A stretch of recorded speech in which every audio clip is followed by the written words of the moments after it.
weerarri mootummaa naannoo Somaalee Oromiyaa kallattii garaagaraatiin weeraraa jiru Harargee Baanaa Cinaaksanitti cimeetti fufuudhaan lubbuu nama 10 olii galaafachuutu dhaga'ame.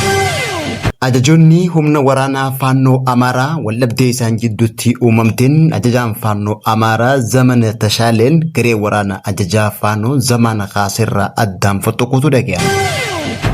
Daataan barattoota qormaata biyyoolessaa kan kutaa 12 waggaa 3 dabranii caalaa kan baranaa gabbu'aa ta'uu ministeerri barnoota beeksise.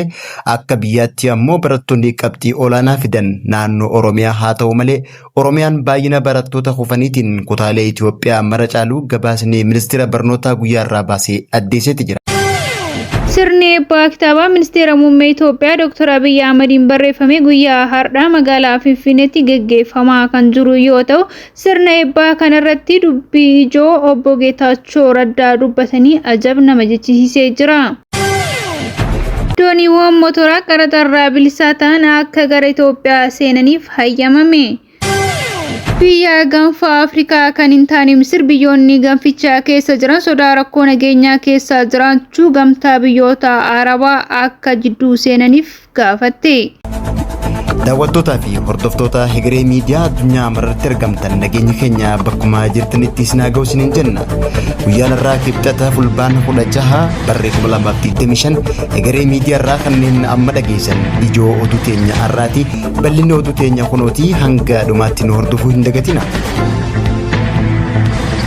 Weerarri humna addaa mootummaa naannoo Somaalee obbo Mustafee Muhammad Umariin ajajamu Oromiyaa kallattii garaagaraatiin duula qindaawaa hoggaa banuu baatii 2 dura humni addaa Somaalee kun magaalaa Dirree Dhawaa seenuudhaan ganda Abdii Buruutti dhukaasa baneen intala Oromoo haadha ilmaan lamaatii fi ulfa lakkuu ji'a ja'a garaa qabdu Addee Nasiyaa Ziyaadoo ajjeesuudhaan uummata ganda Abdii Buruu qe'ee fi qabeenyarraa buqqaasuun ni yaadatama.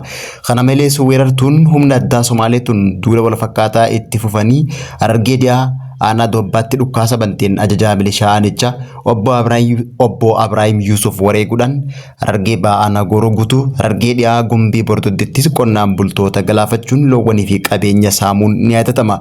Haaluma kanaan labsii manni marii mootummaa naannoo Somaalee kan birmadummaa naannoo Oromiyaa cabsee raggaasiseen caaseeffama bulchiinsa Harawaa aanaalee godina Harargee Bahaa akkasumas godina Baalee aanaa Gurraa Dhaamolee Boorana magaalaa Moyaalee dabalatee aanaalee 14 naannoo Somaalee jala galchuuf labsii dabarsaniin godina Boorana aanaalee Liibanii fi Dirreetti weerara bananiin qonnaan bultoota wareegaa turuun ni yaadatama.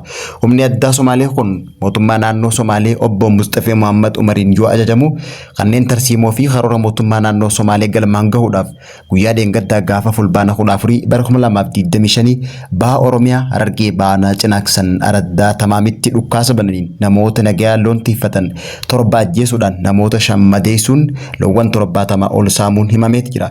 Haaluma kanaan lola guyyaa irraa fulbaana 16 bara 2025 itti fufeen aanaa Cinaaksan Araddaa Qaaligaa ganda warra Sayyootti dhukaasa bananiin nama 3 ajjeesuudhaan gaala 10 ol saamuu jiraatan aanaa Cinaaksan tokko Hegeree Miidiyaatti hime. Kana malees poolisoonni naannoo Somaalee guyyaa irraan tanaa daldaltoota Oromoo magaalaa Jijjigaatii fi magaalaa Harar jidduutti deebi'an kan qaban hidhuudhaan kan qabeenya irraa saamaa jiraachuun dhaga'ame. Dhimma weerara daangaa lafa Oromiyaa akkasumas dhumaatii lammiilee nagaa humna addaa Somaaleetiin daangaa irratti dhumaa jiranii ilaalchisee mootummaan naannoo Oromiyaa callisuu filateeti jira. Weerara Somaalee kana hanga ammaatti dura dhaabbachaa jiru qonnaan bultootaa fi horsiisee bulaa Oromoo hoggaa ta'u gama mootummaa naannoo Oromiyaatiin daangaa Oromiyaa kabachiisuu ta'ee nageenya lammii wareegamaa jiraniitiif deebii hin kennine. Humni shororkeessaa naannoo Amaaraa gareen hidhatee lolu Faannoon bakka lamatti wal qooduutu dhaga'ame. Ajajoonni waraana Faannoo Amaaraa yeroo ammaan tana hooggantoota olaanoo waraanaa waliin walitti bu'uudhaan waraana gadhiisanii fincilanii bahaa jiraachuutu dhaga'ame. Ajajoonni Faannoo garee Gojjam kanneen dargaggoota qindeessuun hidhachiisaa turan waldhabdee ajajoota olaanoo waraana Faannoo keessatti uumamteen diigamaa jiraachuun himame. Haaluma kanaan hidhattoonni ajaja Faannoo Zamana Kaasee jalatti ajajamanii fi ajajaan Faannoo Asraas Maaree jalatti dargaggoota qindeessuun hoogganaa turanii fi hidhachiisaa turan waldiddaa garicha keessatti dhalateen garee kana gadhiisanii bahaa jiraachuutu himame. Waldhabdee tanaanis ajajaan garee Warqee fi Xilaahun Abaajee garee tana keessaa hoggaabaan ajajoonni lameen garicha gadhiisan humna ijoo garee Zamana Kaasee akka ta'an himameeti jira. Ajajoonni ajajaa guddaa Faannoo Zamana Kaaseetti mufachuun waraana keessaa bahan kunneenis yeroo ammaan tana waraana mootummaatti harka kennachuuf raayyaa ittisa biyyaa jiddu galeessaa eegaa eegaa jiraachuutu himame.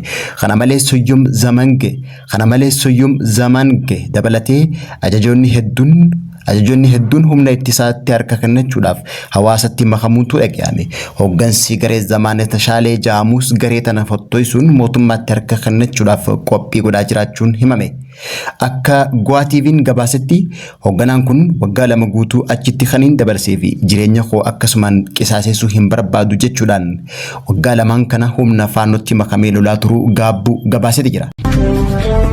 Daataan barattoota qormaata biyyoolessaa kan kutaa 10 lammeessaa waggaa 3 dabranii caalaa kan baranaa kun gabbu'aa ta'uu ministeerri barnootaa beeksise. Akka biyyaatti barattoonni qabxii olaanaa fidan naannoo Oromiyaatirraa haa ta'ani malee Oromiyaan baay'ina barattoota kufaniitiin kutaalee Itoophiyaa mara caaluu gabaasni ministeera barnootaa guyyaarraa ba'e addeesseeti jira. Baroota 3 dabran kana baay'inni barattoota qormaata kutaa 12 dabranii hedduu gabbu'aa yoo dhufu kan baranaa kun ammoo kanuma waggaa 3 dabraniitu caaluu ministeerri barnootaa daataa baay'ina barattoota waggaa 4 baaseen ibseeti jira. Bara barnootaa 2017tti lakkoofsi barattoota qormaata biyyoolessaa kutaa 10 lammeessaa fudhatanii 500 fi 80 fi 1905 yoo ta'u kana keessa ammoo barattoonni 500 fi 32 fi 976 qofuudhaan barattoonni 48 fi 929 qoftiin dabran. Kana jechuun dhibbantaa dhibba keessaa waggaa ibsaman dhibbantaa 8.4 qoftiin dabruutu gabaafame. Baay'inni lakkoofsa barattoota baroota 3 dabraniitiin wal bira waggaa qabamu kabaranaa kun hedduu gabbu'aa ta'uun ibsameeti jira. Kana malees naannolee Itoophiyaa keessaa naannoon daa'imman baay'inaan barnootaan ala ta'an tokkoffaan naannoo Amaaraa ta'uu kan ibsu gabaasni kun daa'imman miiliyoona 4.4 akka ta'anis ibseeti jira. Itti aansee ammoo naannoon Oromiyaa barattoota miiliyoona 3.2 barnootaan ala ta'uun lammeessaa yoo taatu naannoon Tigraay barattoota miiliyoona 1.2 barnootaan ala ta'uudhaan Oromiyaatti aansitee sadarkaa 8 akka qabatte gabaasni ministeera barnootaa guyyaarraa beekuun ifoomseeti jira. Kitaaba ida'amuu jedhu waggootaan dura maxxansanii kan turan ministeerri muummee Itoophiyaa maxxansa isaanii marsaa arfaffaa guyyaa har'aa eebbisiisan keessatti waa'ee rakkoowwan Itoophiyaa keessa jiranii fi kallattiiwwan furmaataa kitaaba kana keessatti barreeffamee jira. Kan dubbatan dhimmoota baha Afrikaatti gorsaa ministeera muummee kan ta'an obbo Geetaachoo Raddaa kitaabni kun barruu ajaa'ibaa of keessaa qaba jechuudhaan haasawa isaanii waltajjii eebbaa kanarratti dubbatanii jiru.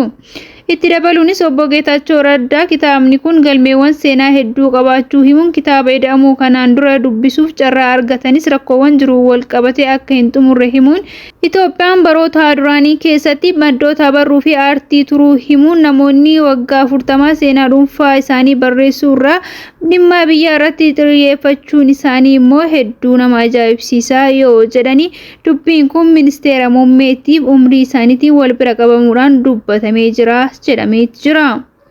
Sirna eebbaa kitaabaa kana irratti aangawoonni mootummaa fi namoonni affeerraan taasifamaniif argamanii kan jiran yoo ta'u ministeerri muummee Dr. Abiy Ahmed kan barreeffamni kitaabni kun mootummaan ida'amuu jedhuun mata dureewwan kan kennameef yoo ta'u ministeerri muummee Ifedirii Dr. Abiy Ahmed kitaaba isaanii yaada ida'amuu irratti xiyyeeffate marsaa arfaffaa mata duree mootummaa ida'amuu jedhuun barreessan kana guyyaa har'aa eebbisiisanii jiru.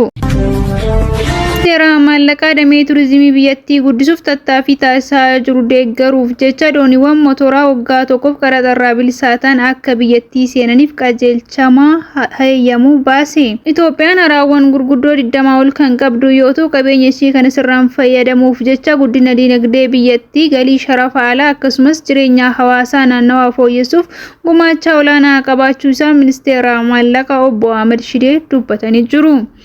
Akkaataa labsii gumrikaa lakkoofsa 859 muraa bara 2006 baheen fooyyeen keewwata 129 gosoota bidiruu qaraxarraa bilisaa ta'anii akka biyya alaatii galaniif hayyamni kenname.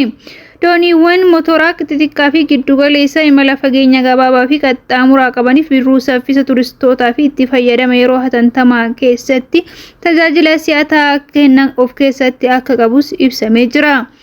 Kana malees bidiruuwwan banaa yookaan gartokkee uwwifaman kanneen daawwannaa turistootaatiif mijataa ta'an dooniiwwan namoota geejjibuuf oolan bidiruuwwan qorannoo fi qo'annoof oolan akkasumas bidiruuwwan motoraa itti fayyadaman dhuunfaaf kan oolan akkasumas bidiruuwwan humna aduu fi elektirikiin hojjetan qabeenya gibirarraa bilisaa ta'een akka biyya tajaajilaniif gara biyyattii galuu hayyamamee jira jechuudhaan gaazexaa Kaapitaal irraa odeeffanne.